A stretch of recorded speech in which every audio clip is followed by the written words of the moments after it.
When you feel overextended, taken for granted, impatient with God's timing. And here's the distinction that I learned, and I want you to grasp this realization as well. So let's go through these steps together. Hey friend, if you're a high-performing woman like me and you're trying to hold life together without losing yourself in the process, this conversation is for you. Because today, I want to talk about what to do when life feels emotionally noisy. When you feel overextended, taken for granted, impatient with God's timing, frustrated with your health, or honestly, just tired of caring so much mentally.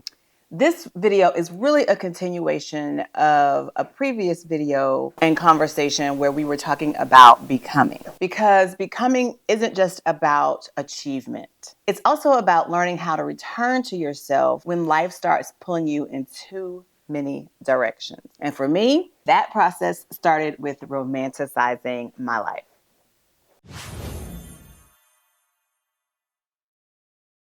So let me just paint a picture, okay, this situation. I had to admit to myself that I was overwhelmed.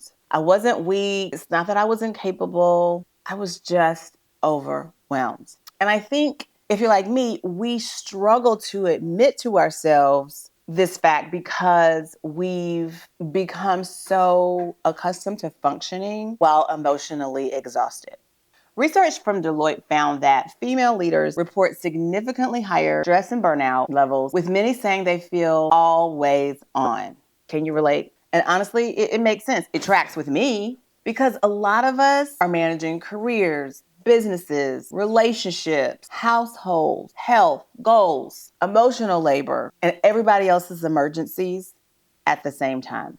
I started realizing that I was involved in too many things I should not have ever had a hand in. I felt behind in certain areas of my life. I felt impatient. And if I'm being transparent, managing diabetes really did add just a whole other emotional layer to my stress.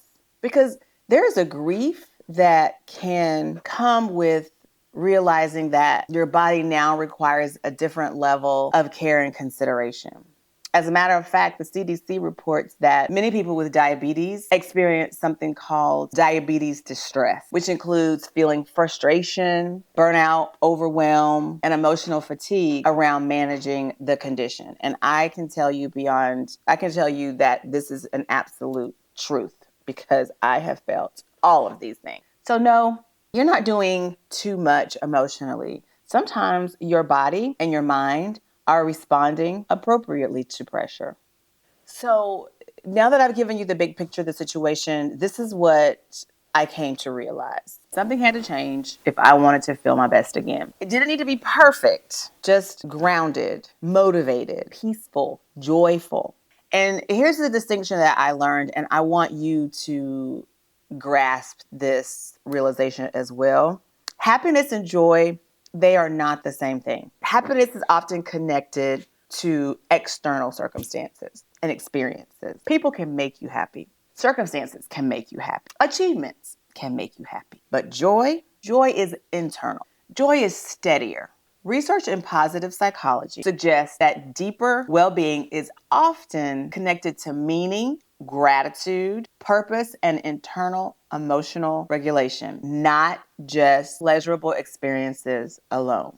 That changed the way I viewed my life because I realized that I had been waiting for external circumstances to cooperate before allowing myself to feel internally settled.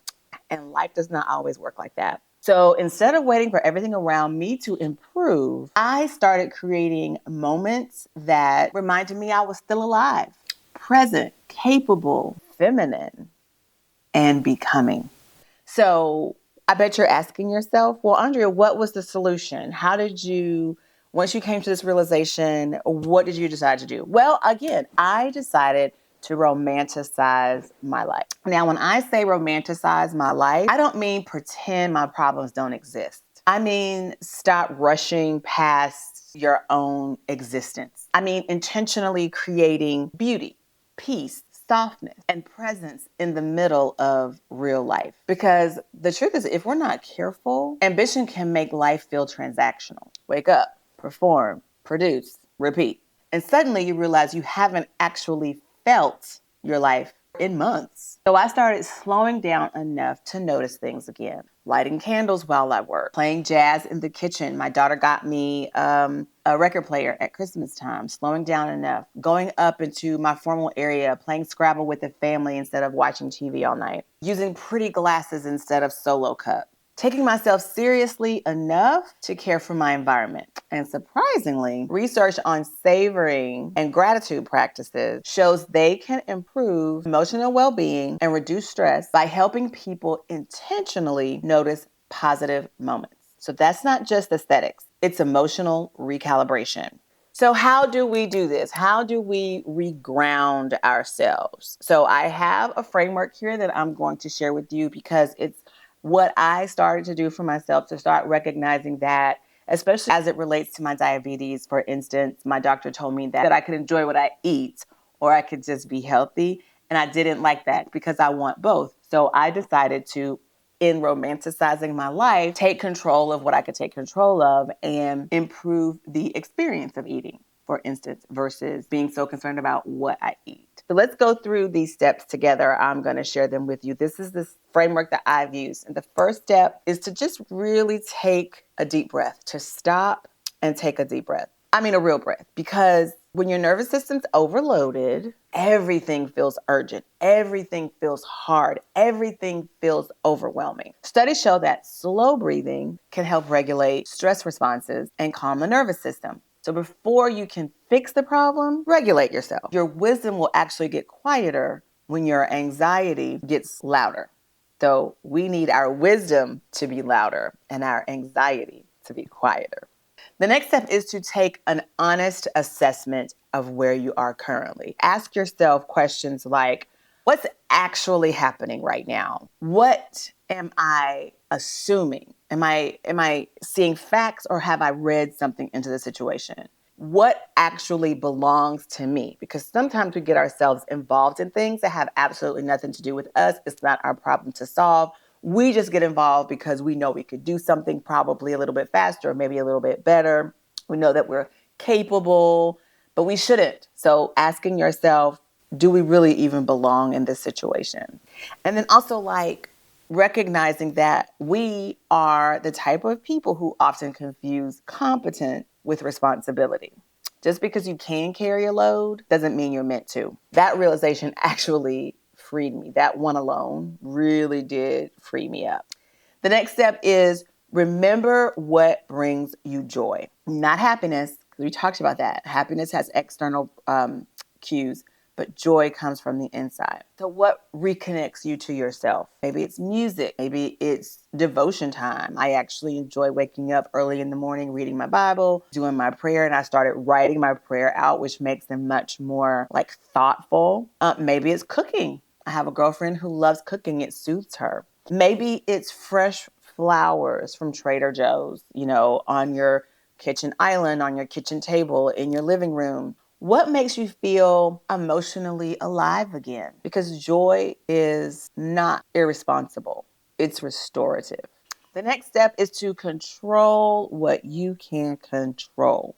This one changed my perspective completely. I stopped focusing on what I couldn't control and I started maximizing what I could. Remember, I talked about it. The doctor said that I could either enjoy my food or I could be healthy. Well, if I can't enjoy my food the same way, I can enjoy the dining experience. I can use nice plates, not paper plates. I can create an atmosphere, a mood, an ambiance, if you will. Slow down, take smaller bites, take my time eating. If I don't want to work out, that's fine. I can change the perspective on that as well. Instead of saying working out, I can just say I'll move my body for 20 minutes.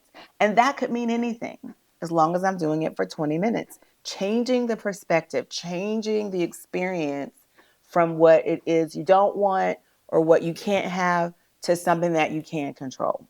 Language actually matters.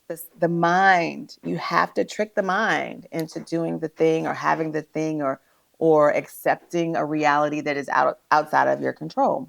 Research shows that how we frame experiences psychologically affects motivation and behavior. So instead of punishment, I started choosing partnership with myself. And honestly, that shifted everything. because the mindset here is exactly why I created this planner slash journal. And it's not just to help women organize things, but to help high performing women like you and me realign with ourselves. Because productivity without peace, oh my gosh, eventually becomes burnout with better branding. And I think many women like us are ambitious women, are tired of functioning at these high levels while feeling emotionally disconnected underneath it all. So if you want to join the notification list about my planner journal, go ahead and click the link in the description and add yourself. And then I will continue to share various insights with you and get your thoughts as well. It's being designed for the women who want structure, clarity, emotional regulation, self-awareness, and alignment, not just productivity. So if life has felt overwhelming lately, this is your reminder. Pause, breathe, tell yourself the truth, return to joy. Control what you can, because romanticizing your life isn't about escaping reality. It's about refusing to abandon yourself inside of it. And honestly, I think that's part of becoming too. Not just becoming successful, but becoming a woman who knows how to care for herself while building the life she desires. And that version of you, she's worth discovering. All right, guys, thank you so much for watching this week's video. I hope you enjoyed the idea of romanticizing your life. Tell me if you feel a need to romanticize your life as well. And I don't mean burying your head in the sand, pretending like problems don't exist, but reframing the way you think about things in a way that capitalizes on what you love, your strengths, and it allows you to enjoy your life and experience life on your terms, controlling what you can control. So comment down below, tell me what your thoughts are. And if you want to learn more about my planner journal, be in the know, possibly help give me some insight into what you'd be interested in, make sure that you register or sign up for my newsletter so that I will be able to share it all with you. I said I was going to get it on TikTok. I'm still going to try, but child, life is life. And so I'm going to stop making that promise. Either way, I hope you are subscribed. If you made it this far, please hit that subscribe button. Give this video a big thumbs up if you liked it. Make sure that you share it with someone who needs it, because maybe you know someone who's stressed out and overwhelmed and they need to romanticize their life. All right, guys, thank you so much for watching, and I'll see you back here again next week.